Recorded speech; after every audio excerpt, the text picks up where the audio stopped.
दोस्तों अब मुख्य बिंदु आता है एमओपी और प्रोग्रेशन को समझना, अर्थात गोचर को और प्रोग्रेशन को समझना, ये मुख्य बिंदु है। अब जीव कारक गुरु को लेते हैं। जीव कारक गुरु की पास्ट एमओपी काफ़ी अच्छी है, क्योंकि यह चंद्रमा मंगल से मिलकर आया, दूसरे भाव में शनि गुरु से मिलकर आया, तीसरे भाव में गुरु का पार्शियल प्रभाव है और चतुर्थ भाव में पूर्ण प्रभाव है। यहाँ पर भाग्यदेव योग भी बन रहा है, अर्थात जन्म से ही जातक का भाग्यदेव योग बन रहा है। अब सवाल पैदा है कि हमने जो बताया विष्णु महाप्रताप योग कब कार्य करेगा, इस कुंडली में विष्णु महाप्रताप योग कब कार्य करेगा, या इसका राजा बनने का योग कब कार्य करेगा। तो देखिए ऐसी स्थिति कब आएगी, हमारा 12 भाव में गुरु पर प्रभाव होना चाहिए, वो दृष्टि से है, और गोचर में भी प्रभाव होना चाहिए। अब आप देखिए जब गोचर में गुरु चलता है तो पहला राउंड चौथे भाव का होता है, दूसरा राउंड राहु का होता है जो न्यूट्रल है। ये जाहिर करता है कि जातक के पास जन्म में कुछ हिम्मत नहीं थी, ताकत नहीं थी। फिर गुरु यहाँ पर आता है तीसरे राउंड में, तो 12 साल और फिर 12 साल तीसरे राउंड में ये वहाँ पर दृष्टि डालता है 12वें भाव में, और गुरु शुक्र पर भी दृष्टि डालता है। यह एक ऐसा स्थान है जहाँ से और उस पर इसकी पॉलिटिकल उन्नति होनी शुरू हो जाती है, क्योंकि इसका संबंध 10वें भाव से भी बन गया और विष्णु महाप्रताप, परंतु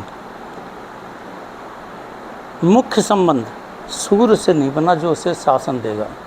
यहाँ सूर्य से न बनने का कारण ये है कि इसका कोई प्रभाव नहीं है दूसरे से षडाष्ट। अब गुरु जो चला वो पहुँचा चतुर्थ भाव में 48 साल की 48 साल की एज में 48 साल की एज हुई है। हाँ सुनो, 48 साल की एज में मतलब जब गुरु यहाँ पहुँचेगा चौथे राउंड में गुरु जब शुरू करेगा तो इसका प्रभाव जब यहाँ आएगा तब वह सूर्य का प्रभाव लेगा, अर्थात सूर्य की शक्ति दिखाना शुरू कर देगा। नोट करिए, तब यह सूर्य की शक्ति दिखाना, अर्थात इसे राजगद्दी मिलने का स्थान बन जाता है। यहाँ से यह पॉलिटिकल ताकत लगा देगा अपना एक स्थान बनाने के लिए। लेकिन 1 2 3 4 12 चौका 48 प्लस इस जगह पर जब गुरु आएगा तो ये इससे पंचम नवम संबंध बनाएगा, अर्थात पूर्ण महाविष्णु योग बनेगा, पूर्ण महाप्रताप योग बनेगा। इसे महाराजा योग भी बोलते हैं, महाराजा योग बनेगा। जब गुरु यहाँ आएगा लगभग ये उम्र होगी यहाँ से 52 साल, 49 50 51 52, तो 52 के आसपास होगी। आप इस तरह से इसको ले सकते हो, 12 साल के हिसाब से पार करेगा, डिग्री के ऊपर ये 52 साल के आसपास होगी।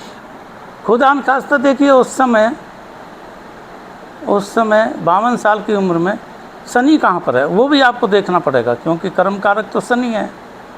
कर्मों में तो साल जब ही आएगा जब शनि का, तो शनि का पहला राउंड यहाँ से यहाँ 30 साल का है, ये हो गया 30 से 60 वाला।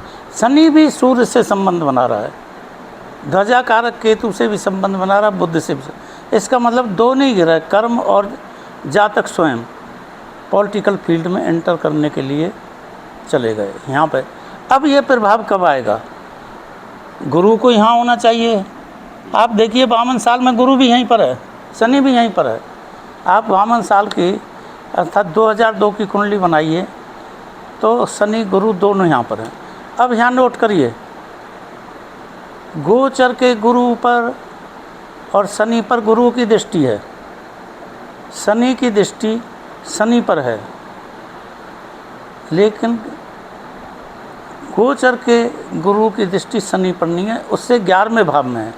इसका मतलब ये 750% भाग्योदय बना, अर्थात 75% भाग्योदय। लेकिन जब गुरु को एमओपी से यहाँ ले आते हैं अर्थात एमओपी दृष्टि से यहाँ ले आते हैं, एमओपी संबंध से यहाँ ले आते हैं, नवम पंचम संबंध से यहाँ ले आते हैं, तो शनि पर दृष्टि आ जाती। 11 भाव में होने से 75% दृष्टि हुई।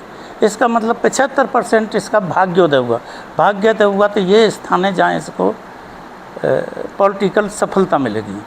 अब आप देख लीजिए इसको पॉलिटिकल सफलता कब मिली है।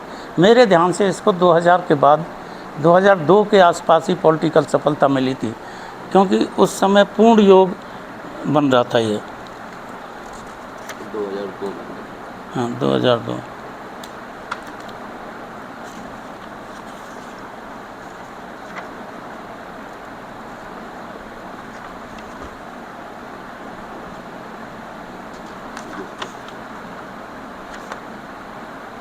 ये 2002 की कुंडली बना के देख लो। तो दोस्तों इसका पॉलिटिकल करियर यहाँ से शुरू होता है, जब 8वें भाव में गुरु आता है और शनि आता है, भाग्योदय योग हो जाता है। इसके बाद जब भी गुरु और शनि का संबंध बनेगा और जितना गहन बनेगा, जैसे मैंने बताया दोनों गोचर के और दोनों नेटल आपस में संबंध बनेंगे, जातक की तरक्की होती चली जाएगी। यह पॉलिटिकल संबंध। उसके बाद देखिए 2014 में ये प्राइम मिनिस्टर बना।